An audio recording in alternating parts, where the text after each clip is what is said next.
Hello, সবাই কেমন আছেন? আপনারা হয়তো আমার এই মুরগির ভিডিওগুলো মিস করতেছিলেন।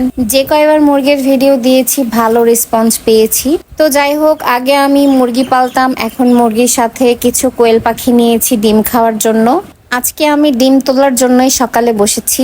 আমার দুইটা মুরগি ডিম দিচ্ছে, একটা মুরগি রাতে ডিম দেয়, আরেকটা সকালে ডিম দেয়। আমি ডিমটা রাত্রে উঠাই নাই, ভাবলাম যে সকালে উঠাবো। দুটা ডিম উঠানোর পরে এখন আমি কোয়েল পাখির ঘরে চলে এসেছি যে এখানে কয়টা ডিম আছে। মাশাল্লাহ মাশাল্লাহ, আমার কোয়েল পাখিগুলো সবগুলোই ডিম দিচ্ছে। মুরগির আর কোয়েল পাখির ডিমে আমার যে ডিমের চাহিদা সেটা সুন্দরভাবেই পূরণ হয়ে যাচ্ছে। আমার মুরগির ডিমগুলো একদম দেশি মুরগির ডিমের মতো, যে কারণে শুধু সেদ্ধ খাওয়া যায়, ভাজা খাওয়া যায় না। ডিম ভাজা খাওয়ার জন্য অল্প কিছু সংখ্যক ডিম কিনে নিয়ে আসলেই চলে।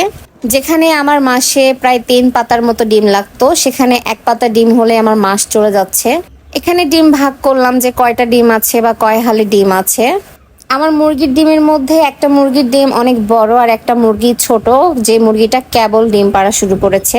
এই মুরগিটাও ডিম পাড়তে পারতে এরকম বড় বড় ডিমই পারবে একটা সময় এসে। নিজের হাতে পালা জিনিসের এভাবে ডিম উঠানো যে কতটা স্বস্তি দেয় সেটা আমি ছাড়া কেউই বুঝতে পারবে না।